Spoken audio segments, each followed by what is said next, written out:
Oh, good. All right, so why don't we just start the recording so we can give the summary and hopefully we'll get to the show on time. We won't mess things up. So good morning, everyone. First of all, it is Thursday, the last day of the month of Kislev and the 4th of November. We're studying the entire Talmud, one page, one line at a time, and presently we're studying the Shabbat, chapter 9, and we are on Hey Amud Aleph, that's 85a. We are in the 9th chapter, and we have been studying a series of Mishnahs about different, very varied, and somewhat seemingly out of place topics, not connected at all to Shabbos, but a variety of different halachot that are derived from a verse or informed by a verse. Yeah, great. Well, Here, I hit mute all. Please feel free to unmute if you have any questions or comments. So we've been going through a variety of Mishnahs, and our latest Mishnah, and it's also going to be our last Mishnah before we hear the word Shabbos mentioned. And that is, of course, we've been talking about the laws of the kind of kilayim that occurs in gardening and planting vegetables, where, as we mentioned yesterday, at a little bit of a length, the prohibition is primarily in Israel, less so in the diaspora.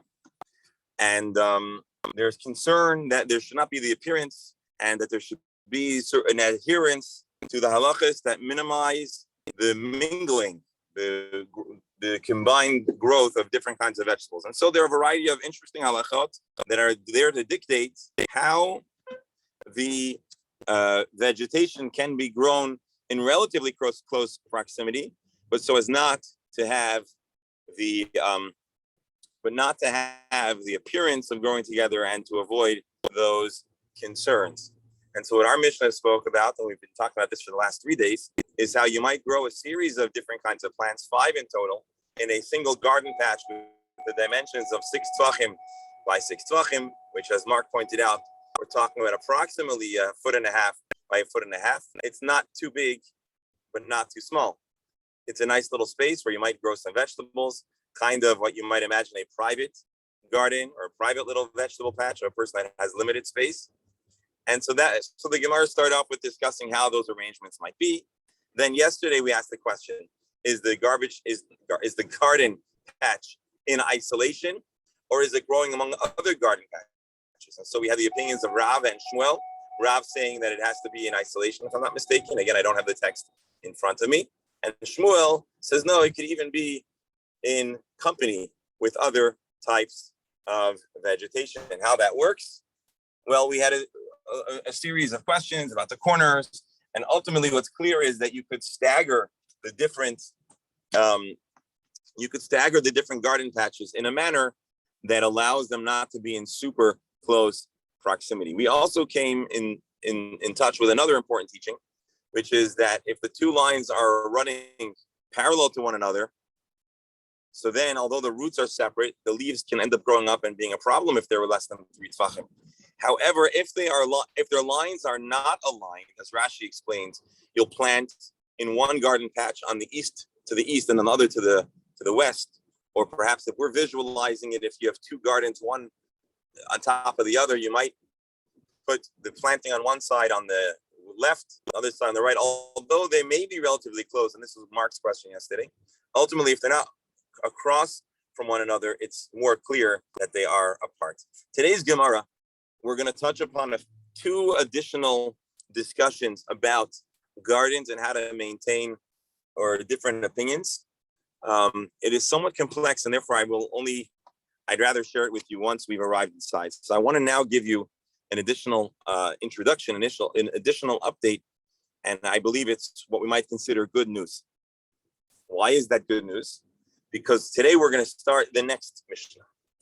And it's at long last, at the next Mishnah, that we're going to see the Shin word or the SH word, and I mean Shabbos. Because this is the Mishnah that we referenced at the very beginning of our chapter, the Mishnah that mentions circumcision and how the area of the operation, the area of the circumcision needs hygienic cleansing. And so we're going to find out that if the third day after the bris is on Shabbos, the Mishnah teaches us that one is permitted to clean the site as is necessary. But before the Mishnah talks about Shabbos and circumcision and the hygiene that's necessary for the baby, who, of course, in general, a person after a procedure, and certainly a baby after a circumcision, is medically vulnerable. However, before we get to that, the Mishnah teaches us another halacha, which comes first. And of course, as is the theme, we're going to use a pasuk to inform this teaching. And so the discussion is a little bit obscure, and it touches upon the laws of ritual purity and impurity. And it's going to be a brief discussion, but it's going to trigger one of the most famous, fascinating discussions about the laws of about the story of Shavuos, Mount Sinai, etc. So here is the halacha. As we know, there are different human discharges and bodily excretions, if we may say, that could create ritual impurity. So the big ritual impurity, of course, is tumas mes, the ritual impurity associated with a corpse. But we discussed 2 Mishnahs ago.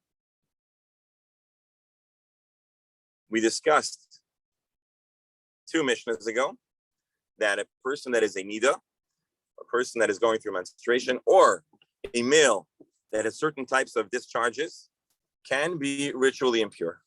But of course, there is another discharge associated with the male part of the species that also creates ritual impurity. And this may be surprising to some, but the emission of semen, or in Hebrew, of zera, of seed, also creates a kind of impurity that would necessitate going to the mikveh before handling or being exposed to the temple and ritually sanctified items. So a person, and again, this could happen in a variety of ways, of course, but after a couple is intimate, so there is if there is an emission of semen, so then the male is ritually impure. But there's an additional aspect, which is that the female is also in contact with the same zera, the same human seed, and they too become ritually impure in the same manner, where they would also go to the mikvah as a male would do. Now, here's the point that the Mishnah discusses. What if that zera, if that semen, that seed, is not immediately discharged from the female, but it's after a day or 2 or 3? What then is the halacha? Are they still considered ritually impure by the exposure to that seed? And that is the first discussion of the Mishnah. Admittedly, it's probably an obscure topic, most likely something that you may have not been aware of, because again, as we've discussed at length, many aspects of Jewish ritual purity and impurity are not relevant in the same way that they were in the temple times, because today we are not going into the Holy Temple, and today we are not consuming tithes and truma and other aspects of temple life. And so therefore, the fact that a person is ritually impure is for today's purposes, because again, as we've discussed, there's a much graver and more extreme degree of ritual impurity. So now I'm just about a minute away. But before we jump into the text, if anyone has any comments or thoughts to share in advance of our exploring this Mishnah, I'd like to invite you to unmute. And again, because I'm driving, you'll have to just scream out and we'll hopefully figure it out.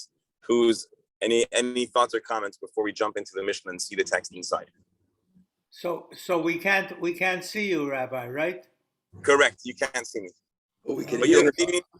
You'll see me. Torah Baal Peh. Torah Baal Peh. Yeah. Yeah. Well, all that I've shared with you thus far is Torah Shabbat. Rabbi, it's Bernie. Yeah. So a question about Zera, Shechva Zera, a man's semen. Yes. You suggested it in the context of a married man in relations with his wife.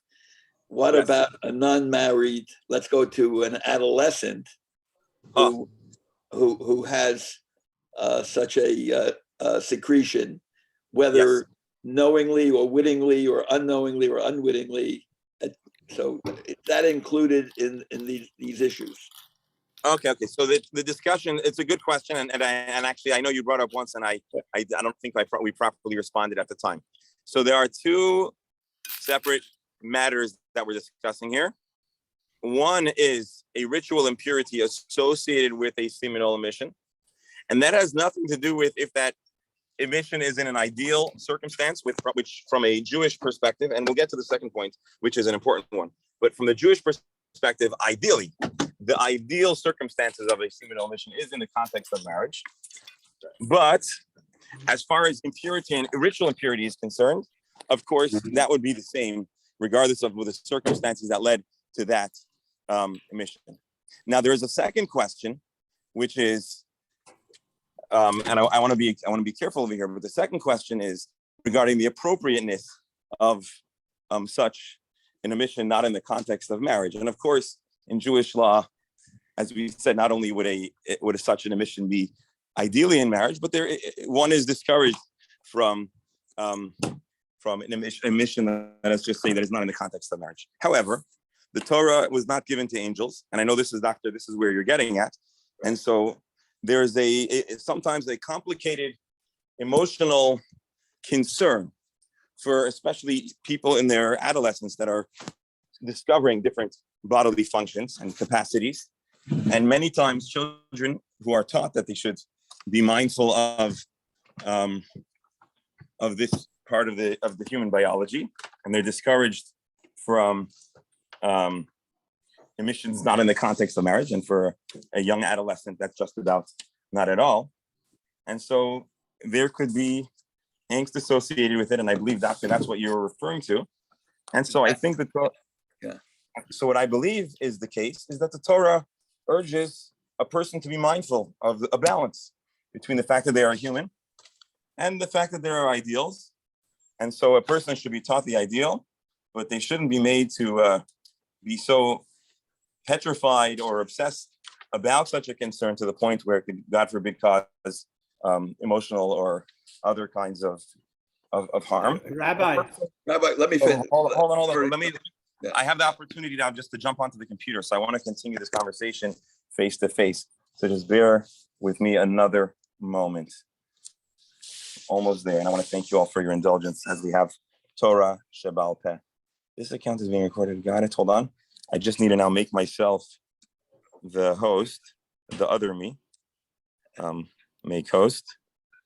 Okay. there Bernie, you are. Bernie, let me just follow up, please, on that piece. Okay. I want Hold on one more second. I just said I there can he see- is. I wasn't I going to hope you say can anything. hear me, but I Yeah. can't hear you. So one more second. Okay. Can you? We have to choose between Hold seeing on. you or hearing. We're almost there. As Almost there. long as we have Social Security, we're okay. All right. Say something. Okay, someone. Rabbi, we have to decide Not yet. to choose between hearing and seeing you. What does the Talmud say? Can someone say something? Okay. Yes. Okay. Can No. you hear me? No. We can hear you. That's strange. But the rabbi can't. Headphones. Maybe better that way, Bernie. Yeah. By the way, we didn't have elevators for 2 hours. Where you're going? Where No you're going? elevators for 2 hours, Bernie, this morning. Okay. Now I'm with you. Okay. So Is the sound is a little clearer now? yes. Okay. Good. Okay. Again, thank you for your indulgence.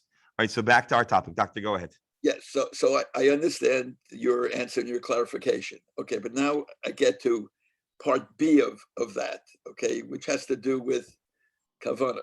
Okay. Oh. So wait. So let me be clear, because I mentioned it before.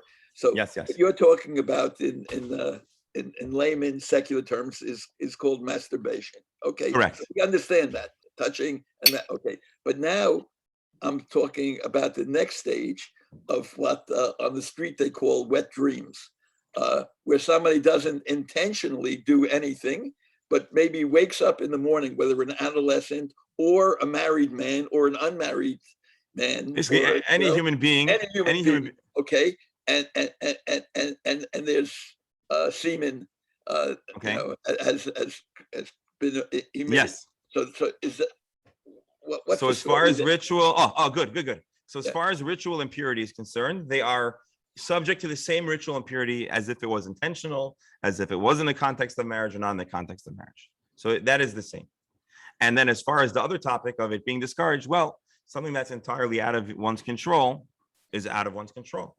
And there are many things that a person. So that's really the totality of that discussion. Now, and I think where I think you're heading to is there are some suggestions in halacha about how to potentially minimize such an event, and so that's, I guess.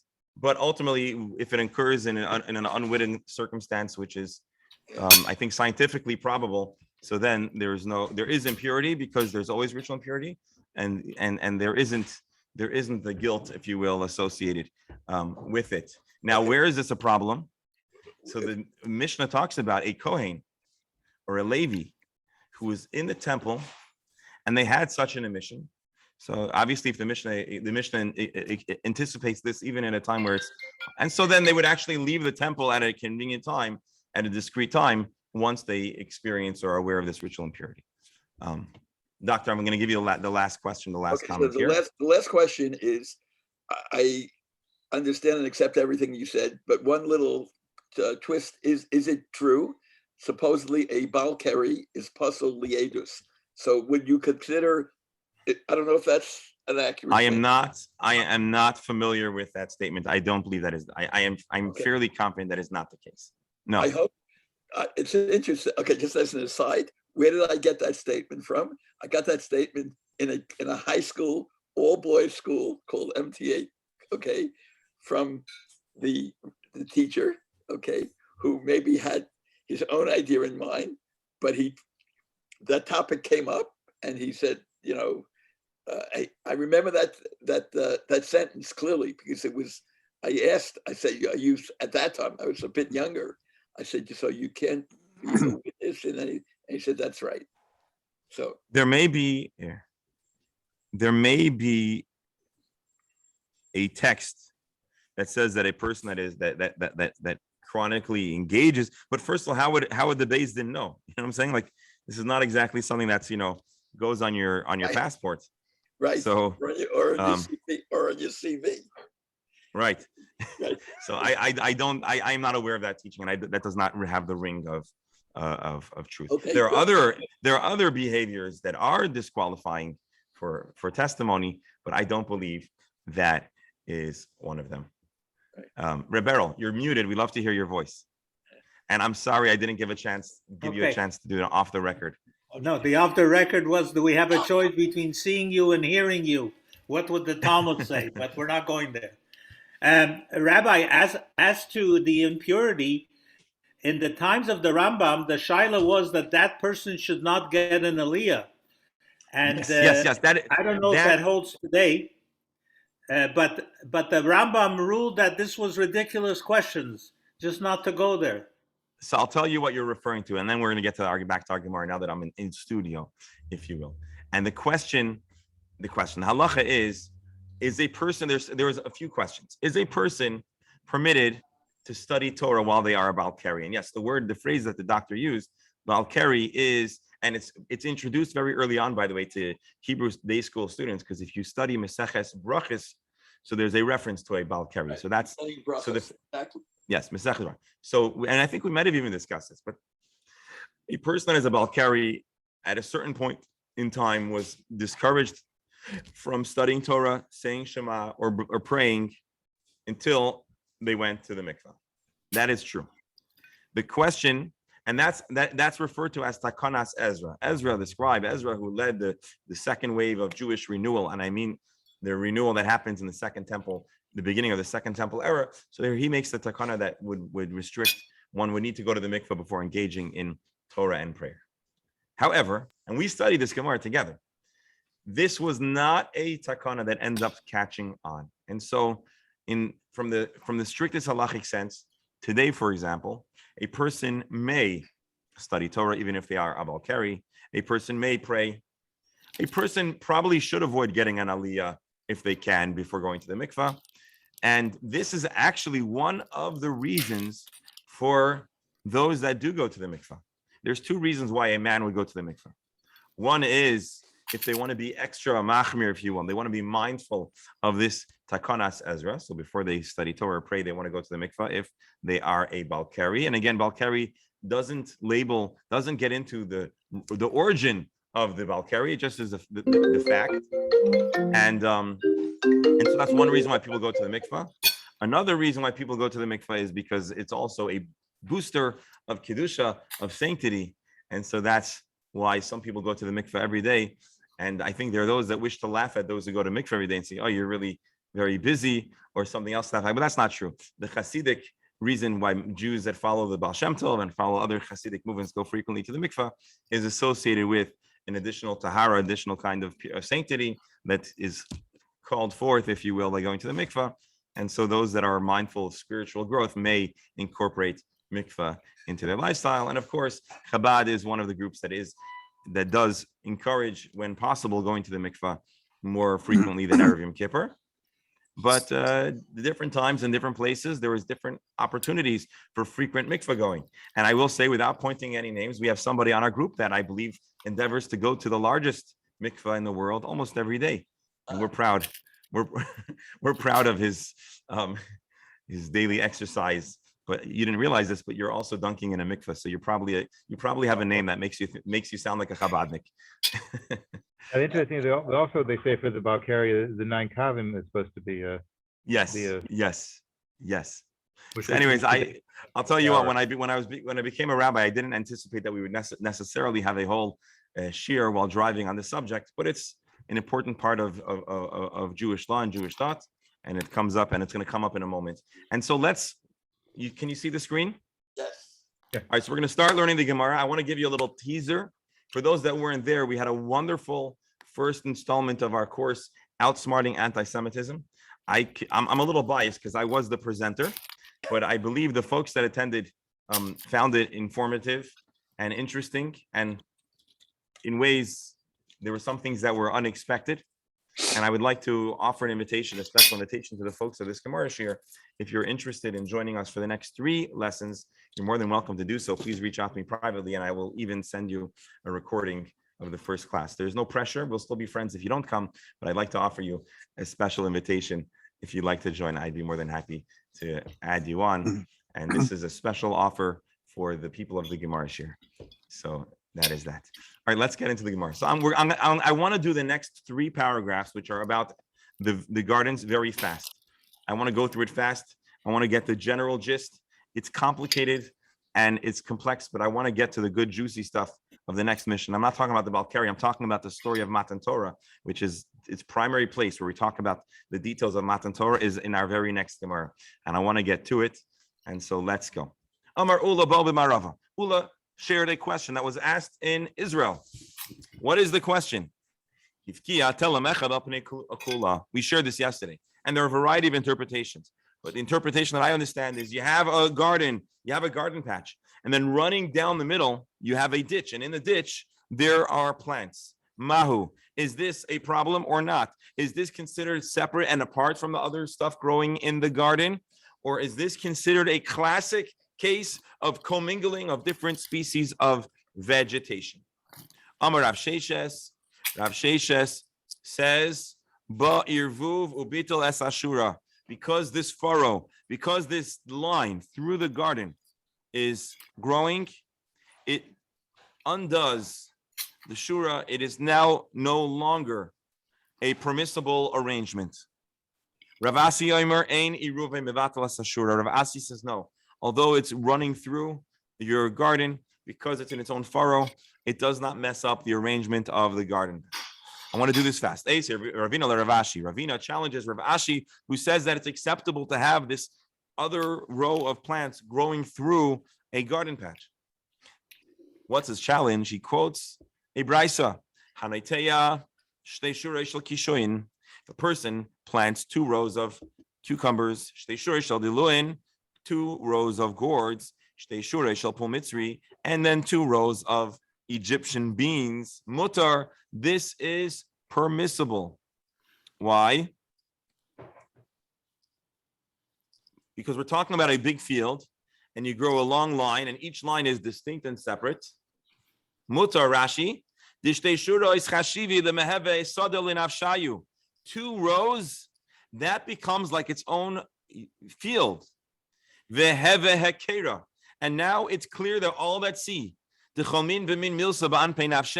that each row is its own separate unit, it's its own separate item, and it's not considered one big mess. The Brisa continues, what if you don't have 2 rows, you only have shura achas shel kishuyim, shura achas shel diluim, 1 line of each, shura achas shel pomitzri, asur, this is prohibited. So here we see when there's 1 row running through and in close proximity to another row, it's a problem. It appears to be commingled. The Gemara answers no. Shani hacha deika shracha.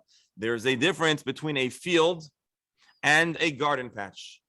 In a field, in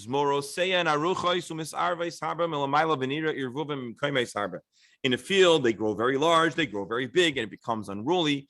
And it's more probable that one will just see this as one big commingled dynamic. However, in a garden patch where you're just growing a few of different items, our eyes can distinguish and differentiate between the different dynamics that are happening. And so you have this ditch with other plants. That's not necessarily a problem. Again, we're going through this at a fairly fast pace. I'm rushing up to the next Mishnah where all the fun continues. Well, this is also fun, but Amar Rav Kana, Amar Rav Yochanan, Rav Kana taught in the name of Rav Yochanan. What happens here? I'm going to rely exclusively on Rabbi Steinsaltz's translation, although it is a little, it deviates from the opinion of Rashi, because I want to go through. It's a little complicated. I just want to go through this with the best and easiest resources available to us. You want to fill your whole garden with vegetables, and you don't want to have all of these distances. You know what you should do? Make a garden patch 5 by 5, and then make 5 circles on the inside. So you imagine a square full of circles, and then you can squeeze into the corners whatever you like. Rashi understands this in a very different way, but let's just use it by Steinsaltz. You've got a bunch of circles. The Gemara says, but the circles are almost touching each other. And so there's places where the circle, because a circle is a circle, there's areas that it is in closer proximity to its fellow circle, and there are places that it is more distant. So where...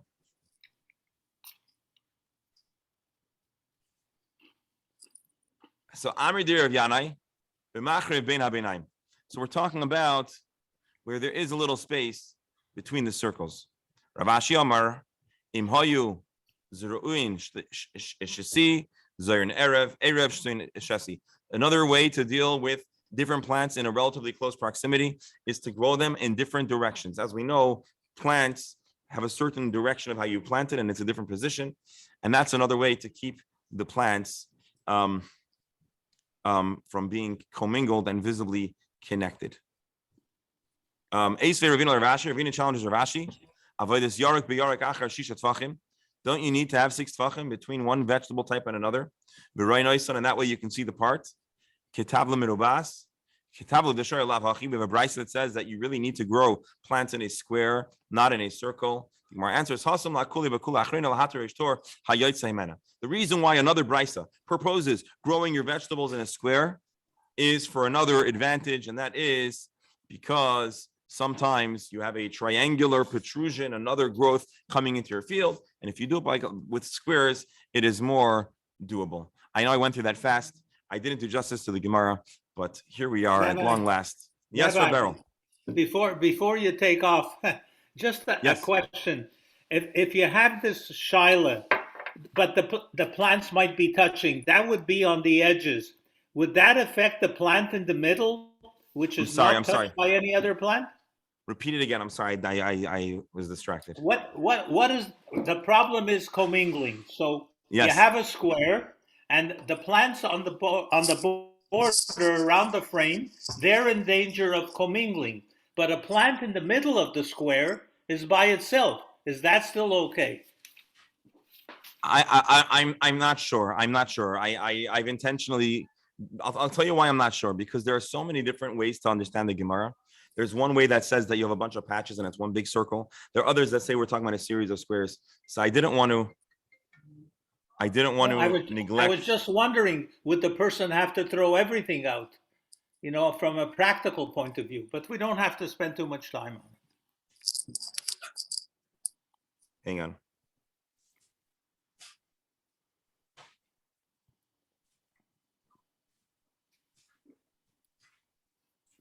All right, let's start our new Mishnah. Thank you, everyone, for holding on tight and putting up with the Magid Shir's idiosyncrasies over here. Let's go into a new Mishnah. Again, this is the Mishnah that we gave an extensive introduction while I was invisible, but audibly present. Minayin lepoiletes shichva zera b'yoyim hashlishi shetehei tmeya. How do we know that if a woman discharges semen 3 days after being intimate, that she could yet be ritually impure? Rashi, the Yom Hashlishi Akati. By the way, for those that are of the scientific persuasion, perhaps this is actually a very important scientific question, which is how long is a sperm cell alive and viable? Because Rashi says the Yom Hashlishi Akati loy misarcha shechvazerav ro'oya likloit ulihiyos vlad noitzer hemeno. After 3 days, semen is still, or I should say the sperm are still alive and able to fertilize an egg. The korinan shechvas zera halroy lazria, and the word for semen in Hebrew is shechvas zera, human seed, and the word seed zera means that it actually can fertilize, it can take hold. And so Rashi is explaining that our Mishnah holds that as long as it is viable to potentially fertilize an egg, it is considered active. It's active for the wonderful gift, the gift of life, but it is also active to contribute ritual impurity. And I just want you to hark back. How often have you ever harked back? I want you to hark back to our discussion about ritual impurity and the fact that much of ritual impurity in the Jewish law is associated with the potential for life that is not actualized. And so if the semen, if the zera is inside the person, that's not a problem. It's doing its job. But once, if it's still active and then it is discharged, so now this is no longer has the potential for life, and therefore it can trigger ritual impurity. But how do we know? How does the halacha know? Well, common sense, Rashi gives us a scientific reason that it can plausibly fertilize an egg. But there's also, yes, doctor. I just Googled it. So according to Google, the semen remains viable within the female up to 5 days. I'm so happy you searched it. I was afraid to search it over here on a public forum because I don't know what's going to pop up if I search that. But I'm glad that as a person of the medical profession, you searched it and you found that. This is going to be very relevant for a machlokes in the Gemara. So don't forget that thought. So Dr. Stadler is telling us. But don't forget, you can also freeze it. Right. And then it can remain for years. Correct. So that's actually a very interesting shaila, doctor. If semen remains viable if it's frozen, and indeed that's what is done today. There are banks that store. Let's not get into the halachas of that and the ethics of that or not. But right, there's it's a painful question that has come up in Israel about people that are deceased and they preserved their zera, and the family wanted to use it to fertilize the wife. Is it acceptable? Is it not? Is it good? Is it bad? It's a complicated question. I don't want to go there now. They'll just do that before they go to battle. Right. It's a very painful and real question. It's a real issue. It's a real challenge. But suffice it to say, so I guess, so again, the shaila would be, if you froze it, does it prolong the capacity to convey ritual impurity? I don't know the answer, but it's a good shaila, and I'm sure it's discussed. But anyway, probably not, because ultimately we're going to follow the halacha as it's portrayed in the Mishnah, and we're told that there's a certain amount of time. But I could come up with a counterpoint as well, so we'll leave it for now. How do we know that after the third day it could yet convey ritual impurity? by Mount Sinai. The Jewish people arrive on Rosh Chodesh Sivan to Mount Sinai. And long story short, there are a series of instructions and preparations. And one of the instructions is be prepared for 3 days for purity. And one of the things that they were doing in those 3 days was something that they were not doing. They were told not to be intimate for 3 days. Rashi, the Torah wanted, Hashem didn't want the Jewish people to be Balei Keri. And the question now is it inclusive of the day that they are instructed to no longer do so? Because on the 4th of Sivan, they were instructed to do so, and they received the Torah on the 6th day, which would have been the 4th day for those that were being abstinent during those days. Anyways, long story short, Rashi reminds us there's a lengthy discussion about the mechanics of, about the days, and we'll get there. So that's the first topic over here. Topic number 2, and this is again the topic that really brought us here in the first place. How do you know that we bathe the place of the circumcision on the 3rd day from the circumcision, even if it is Shabbos? Well, that is about Avraham Avinu. Avraham was circumcised, and we're told that on the 3rd day, that was when there was the most intense pain. Minayin. How do we know that when we had the 2 goats on Rosh Hashanah, La'azazel and La'Hashem, that a scarlet strip of wool was placed on the head of the Azazel, of the scapegoat?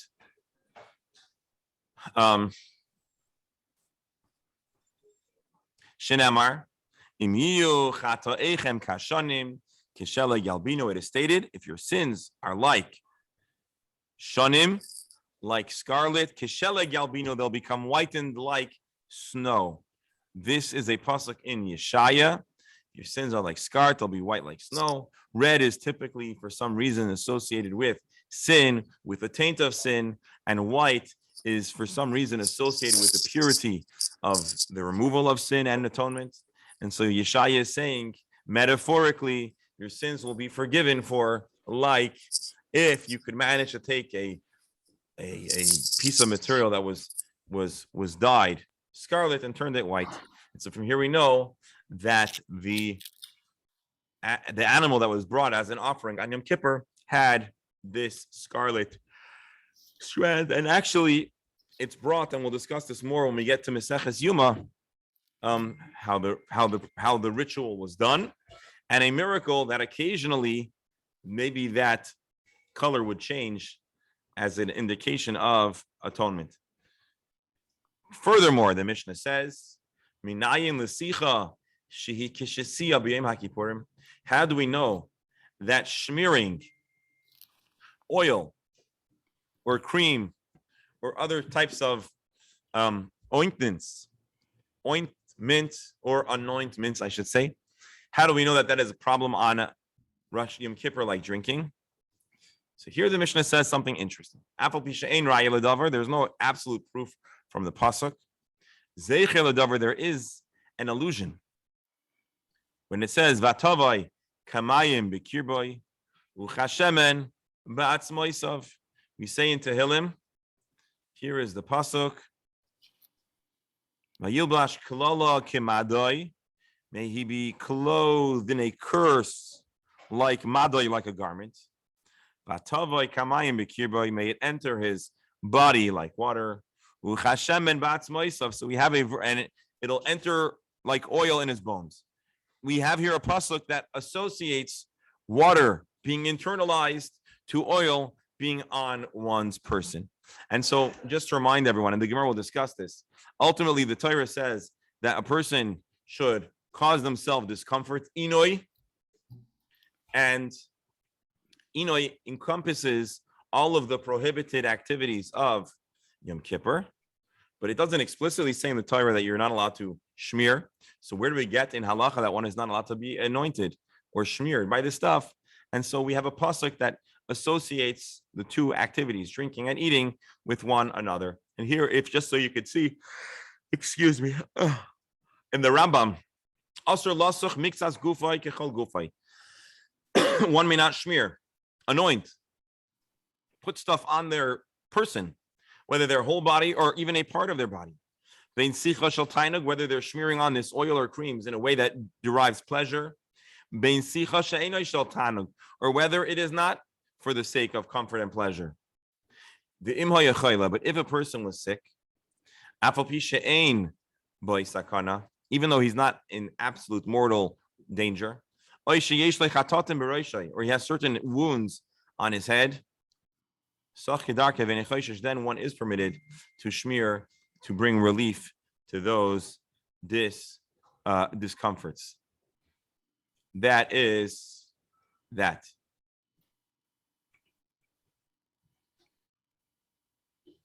Rebel, you were going to say something? No, I'm fine. I'm fine. All right, so that's the Mishnah. A bunch of different topics. All, if you notice, continuing the theme of using a pasuk to derive, to inspire, to inform, or to add to the conversation, which this is the format that we've had so far, the entire chapter 9 and the final Mishnah of chapter 8 as well. Now we're ready to enter the Mishnah. Any other comments before we start? All right. Reisha, let's take a look. Our Mishnah, the law ki Rabbi Eliezer ben Azariah, the Mishnah that talks about the impurity associated with pleitas shichva zera, the discharge of semen. This is not consistent with the opinion of Rabbi Eliezer ben Azariah, as we'll see in a moment. Seifa, ki Rabbi Eliezer ben Azariah, does it make sense then that the end of the Mishnah would have a teaching that does follow Rabbi Eliezer ben Azariah? In other words, our Gemara is trying to figure out, can a single Mishnah that seems to be communicating halachas without debate, can we be quoting and teaching from two different rabbis? Is that something the Mishnah typically does or not? So here's what the Gemara says. The Reisha, the first part that discusses impurity, that is not consistent with the opinion of Rabbi Eliezer ben Azariah. But the latter half is like Rabbi Eliezer ben Azariah. Rabbi Eliezer ben Azariah, Rabbi Eliezer ben Azariah believes that one is pure, not ritually impure, if there was a discharge of zera after 3 days. Rabbi Eliezer ben Azariah, hold on one second, would disagree with our Mishnah. Our Mishnah says 3 days you are tummy. Our Mishnah says tahar. I'm sorry, reverse. Rabbi Eliezer ben Azariah says tahar. Hang on.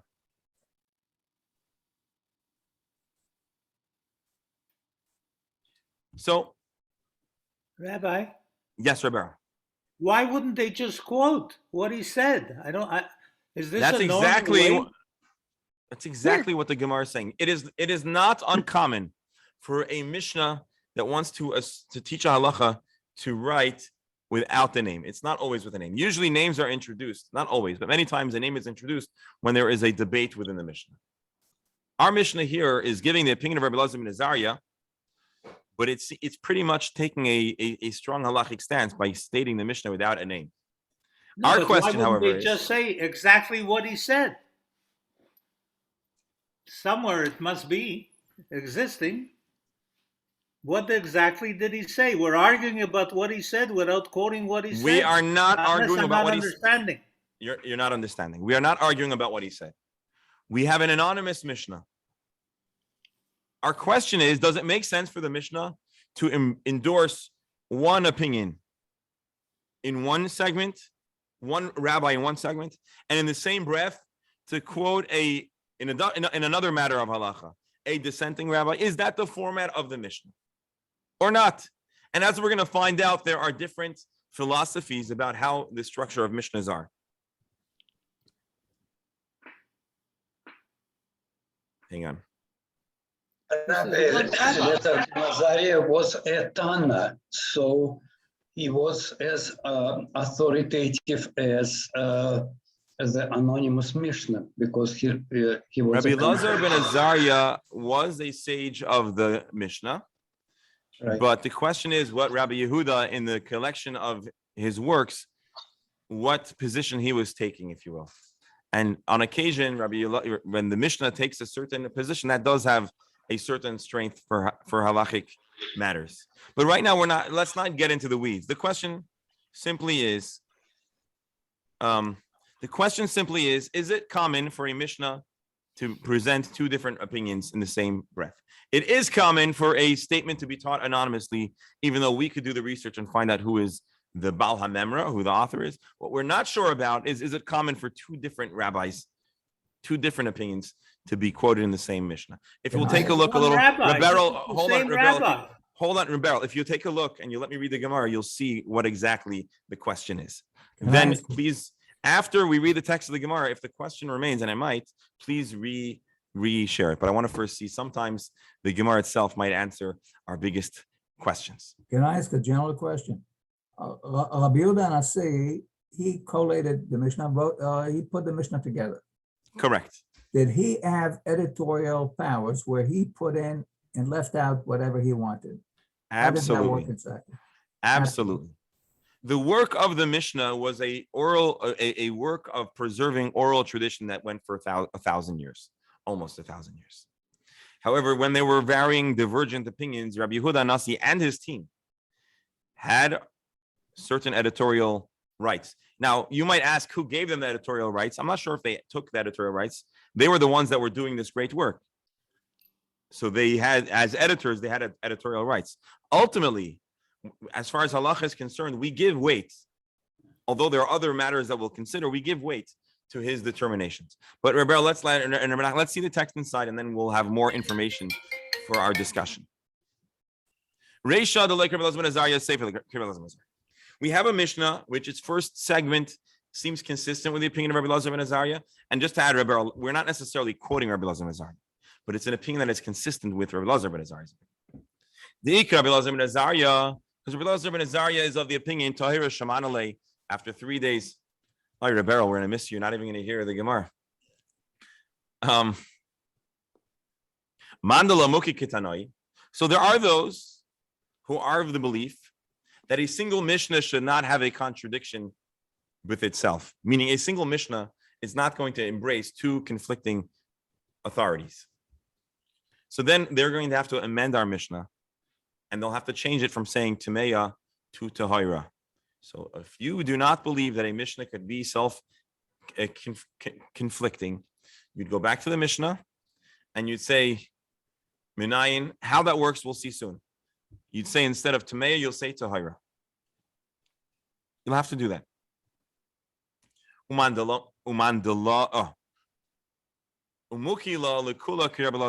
And then our Mishnah can be entirely consistent with the opinion of Rabbi Elazar ben Azariah.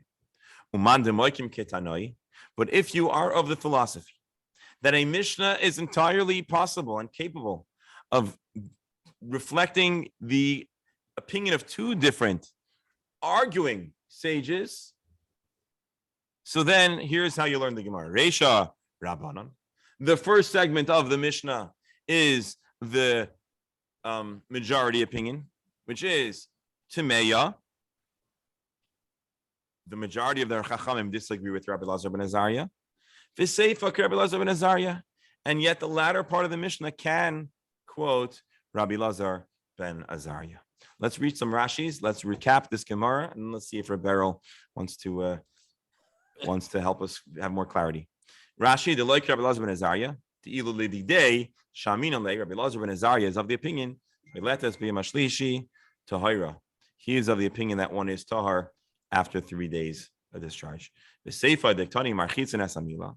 But the latter part of the Mishnah talks about bathing a baby 3 days after their circumcision. Rabbi Elazar ben Azariah duhu amar lo lekaman.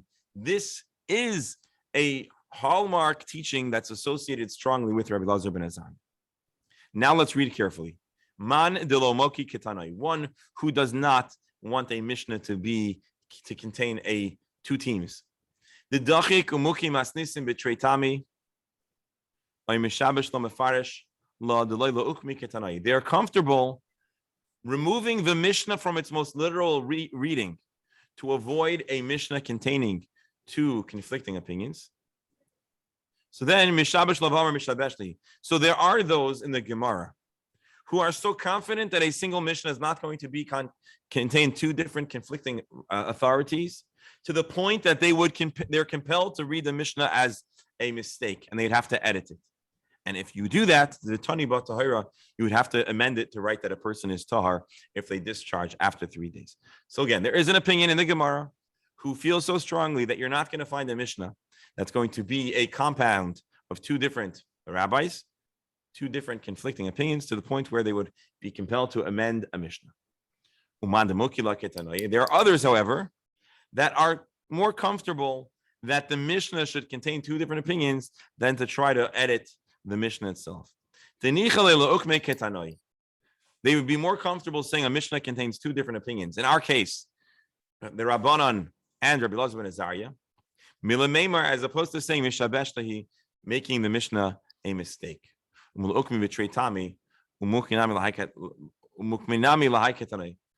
Anyways, this machlokes is better elaborated in Baba Metzia, where we have the same formula. There you have it. We're going to start this brisa now, but we're not going to get into the weeds of it. Oh, I'm sorry, Beryl. Go ahead. I want to give you the final say on this. No, I just find it odd. You know, you use the word two rabbis, and I see Rabbi Elazar ben Azariah in both places arguing about what he said.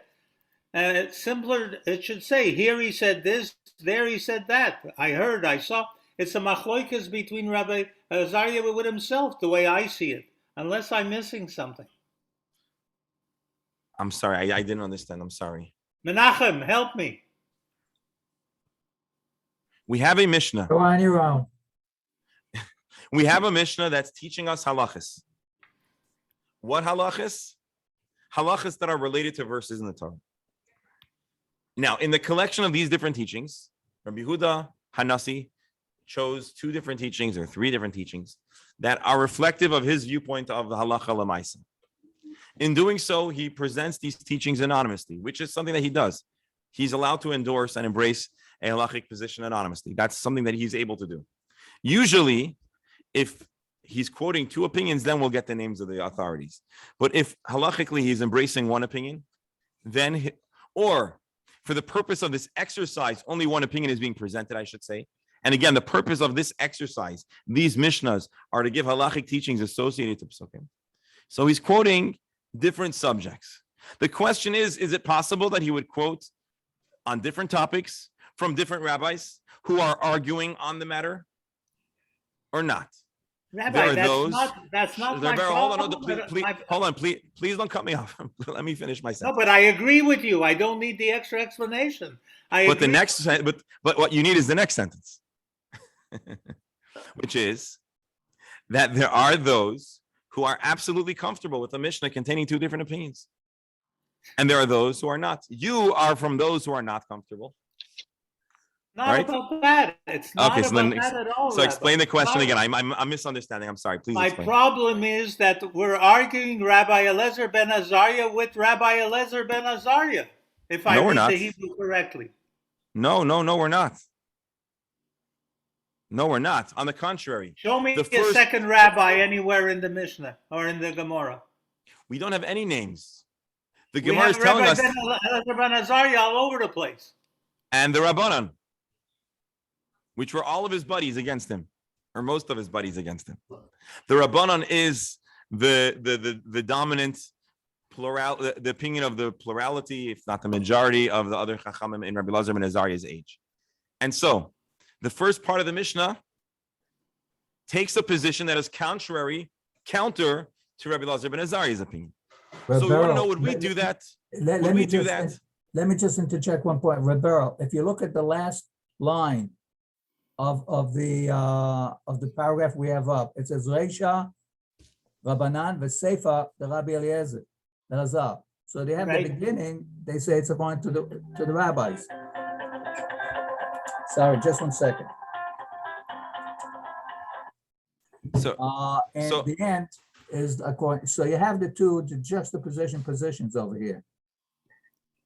So Based on because one, your point is that Rabbi Elazar ben Azariah is arguing against himself. But if you take a look at it, you see that it's the rabbis against Rabbi Elazar ben Azariah. When you look Now- at the last line. right. So they're taking a look at what he said, agreeing with part of it at the end of the day. yes. Do we do that? That's the question. Do we do that? Will we say, hey, we agree with you here. We'll quote your name, but in the same sentence, we're going to say a part that we disagree with you. Is that part of the Mishnah's formula or not? Now, Rebel, I want to leave off because I was confused. So I just want to leave off with giving you the win, which is that you are 100% correct. That in the event that a Tana of the Mishnah appears to be contradicting himself, that is a reason to stop everything else and figure it out. And indeed, many times the Gemara will say, hold on, how can you have Rabbi Elazar ben Azariah, for instance, contradicting himself? So you are 100% correct in being sensitive to such a concern. In this very circumstance, the question is a different one. Not does he contradict himself, but would we quote him in the same mouthful, in the same breath as we are negating him? That's the question. Is that common formula for the Mishnah? Got it. Rabbi Beryl, I want to thank you for helping us gain clarity here. I can wanna thank make everyone you else. also feel better on all the subject with the Zera from my vintage point, Gamze Yavor. Amevin Yavin. No. Rabbi, My dear friends, I want to thank you for, Doctor, I'm going to give you the comment, the final word, but I just want to thank everyone for putting up with my quirks over here getting started. Thank you for being here. Thank you for joining us. And Bli Neder, I took your feedback about the flyer I take it seriously. I didn't have a chance to edit it, but it's good feedback. If anyone else has anything else to share, I welcome that as well. Thank you. Dr. Hammer. yeah, first of all, quick feedback on the flyer.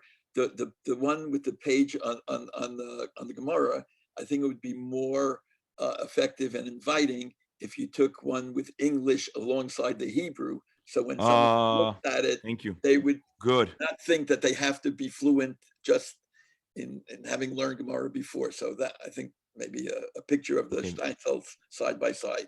Okay. That's good So- feedback. Thank you. Number two, a general issue. We typically have Rabbi A says this, Rabbi B says that, and one of them has to be right. Okay. We never focus on compromise. Okay. And this seems to be, I hope, heading to a point where not one person isn't right all the time and the other person isn't wrong all the time. And that maybe some of these require resolution of changing it to a different position, which everybody could be comfortable with, you know. And it doesn't work in the Congress, but I thought maybe in the Gemara, it has a potential of working because you know you have different camps now, and you're in Rabbi Yishmael, this camp or that camp, and that's not exactly reality all the time. So Yes. Shkoyach. Absolutely. I mean, yes, we work on compromise, and also this is a unique kind of part of the Gemara where we're less concerned about the absolute halacha and we're more interested on the influence of psukim. But you're 100% correct that there is both components or both dynamics, the debate and then the compromise. Gentlemen, thank you all. I want to invite you all to rejoin in just a moment with this very same link to study today's portion of Chumash. Thank you all. Shkoch.